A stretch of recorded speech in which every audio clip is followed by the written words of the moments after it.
1977 से गांधी परिवार अमेठी आया और उसका काम केवल ठगने को रहा और उसका कोई काम नहीं रहा।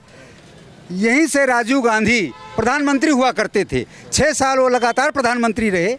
और गौरीगंज जहाँ पे आप खड़े हैं, ये ग्राम पंचायत हुआ करती थी।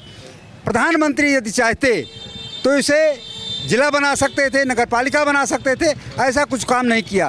केवल यहाँ की जनता को मूर्ख बनाया और हाय हाय बाय बाय करते हुए आते थे, चले जाते थे। यहाँ का कोई विकास नहीं हुआ। स्मृति ईरानी 2014 में यहाँ चुनाव आई, लड़ने के लिए आई और 2014 में उनको पराजय मिली। हारने के बाद भी स्मृति दीदी यहाँ पे आती रही, जाती रही, जनता से मिलती रही और मिलने के बाद वो काम भी निस्तारित करती रही। यहाँ का विकास तभी शुरू हुआ जब दीदी स्मृति ईरानी का यहाँ चरण पड़े। उसके बाद 19 में चुनाव जीती और जीतने के बाद यहाँ चारों तरफ से विकास हुआ। जहाँ पे आप खड़े हैं 163 विभाग किराए के मकानों पे चला करते थे ज़िले के, अब सारे विभाग अपने कमरे में चल रहे हैं। यहाँ का रेलवे स्टेशन देखिए, एक कमरे में हुआ करता था, आज कितना बड़ा दिव्य रेलवे स्टेशन बन गया है। नगर पालिका है आपकी जहाँ आप खड़े हैं और उसके बाद यहाँ पे चारों तरफ से विकास हुआ है। देखिए हाई लाइट लगी हुई है, हाई मास्क यहाँ लाइट लगी हुई है। यहाँ पे खंबे में 100 वाट का बल्ब कांग्रेस नहीं लगवा पाई, आज जगह जगह हाई मास्क लगे हुए हैं। और ट्रेनों का रखाव, ट्रेनों का ठहराव स्मृति दीदी की वजह से हुआ। जो यहाँ खाद के लिए किसान परेशान होते थे, लाठियाँ चलती थी, आज खाद की रेक यहाँ लगती है।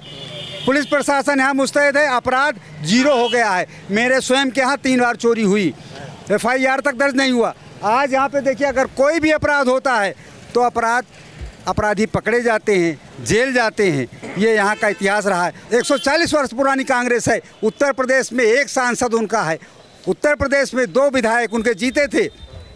और यहाँ पे जहाँ गौरीगंज में जो नगर पालिका का चुनाव हुआ था, वार्ड नंबर 23 में कांग्रेस का खाता नहीं खुला था।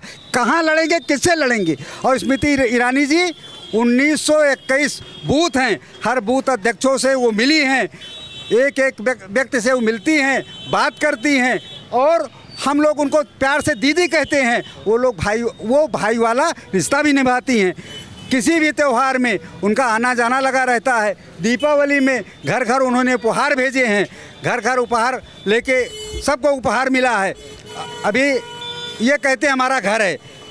इतने दिन चुनाव लड़ने के बाद वो यहाँ पे ज़मीन नहीं ले पाए, कांग्रेस कार्यालय बनवाए और मेडिकल कॉलेज के नाम पर उन्होंने किसानों की ज़मीन औने पौने रेट में खरीदी। और उसमें क्या किया उन्होंने, हम मेडिकल कॉलेज के नाम पे ज़मीन खरीदी और वहाँ पे उन्होंने गेस्ट हाउस बनवाया, जिसमें उनका गांधी परिवार, राहुल गांधी, प्रियंका जी, सोनिया जी, राजीव गांधी रुकते थे। अगर मान लीजिए, हम ये मानते हैं कि अगर आप सेवा भाव से अस्पताल यहाँ खुलवाए हैं, सरकारी अस्पताल में जो यहाँ पे जिला अस्पताल है 1 रुपये का पर्चा बनता है, संजय गांधी में 100 रुपये का पर्चा बनता है। यहाँ का इलाज बिना पैसे का होता है, 1 रुपये में सिटी स्कैन होता है, उनके यहाँ 800 रुपये में होता है। जनता के साथ क्यों इतनी ठगाई कर रहे हैं आप? नहीं, अस्पताल तो दिया है ना आप लोगों को, इससे क्या है कि भाई 100 रुपये का पर्ची कटे, क्या दिक्कत है? इलाज करवाना है, पर्ची कटवानी पड़ेगी। करने के लिए, यहाँ की जनता को मूर्ख बनाने के लिए जो चंद दलाल हैं वो वहाँ कमाई करते हैं। कोई मरीज गया है, 20,000 रुपया पता लगा कि डिलीवरी का ले लिया, 5,000 रुपया वो दलाल ले लेते हैं। तो हमारी जनता तो पिस रही है। हमारी जनता तो चाहती है कि हमको सरकारी जो सुविधाएं वो मिलनी चाहिए। क्या सुविधाएं मिल रही? यहाँ की जनता राशन मुफ्त पा रही है, आवास 6,000 आवास दी स्मृति ईरानी ने यहाँ दिए हैं, किसानों को सम्मान मिल रहा है, श्रमिकों को मिल रहा है और बालिकाओं को भी यहाँ लैपटॉप बटा है और यहाँ पे वो दिया गया, क्या मोबाइल दिया गया है, बच्चों को सम्मान दिया जा रहा है। खेल कूद की महिलाओं को खेल कूद यहाँ दीदी स्मृति ईरानी करा है, कुश्ती भी यहीं पे हुई है। खाली हवाई में काम नहीं होता। अभी राहुल गांधी 5 साल बाद भारत जोड़ो या तोड़ो यात्रा में आए थे। दीदी स्मृति ईरानी द्वारा बनवाए गए फ्लाईओवर से आने के बाद यहाँ के जो पुराने कांग्रेसी थे, जो 45 साल से वोट दे रहे थे, गला फाड़ रहे थे, चिल्ला चिल्ला के प्रचार कर रहे थे, जो चुनाव जिताते थे, वो लोग जगह जगह पे बुके लेकर, फूल माला लेकर, खड़े रहे। राहुल भैया इधर से हाय हाय बाय बाय करते हुए चले गए, ना किसी का बुके लिए, ना किसी का फूलमाला लिए। ऐसे नेता से क्या फ़ायदा है? और हम लोगों ने तो संकल्प किया, दीदी स्मृति ईरानी आज चुनाव लड़ रही, 40 स्टार प्रचारकों में उनका नाम है।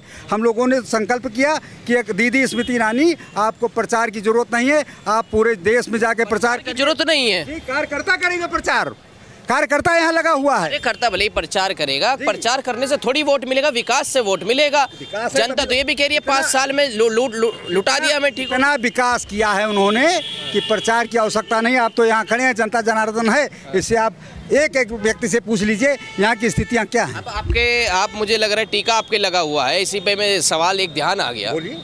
राम मंदिर जा रहे हैं यहाँ आने से पहले?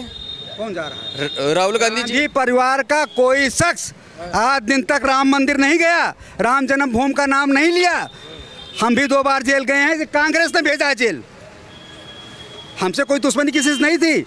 90 में हम जेल गए हैं और 92 में बाबरी मस्जिद जब गिरी है तो न्यू कांग्रेसियों ने हमें जेल भेजा है।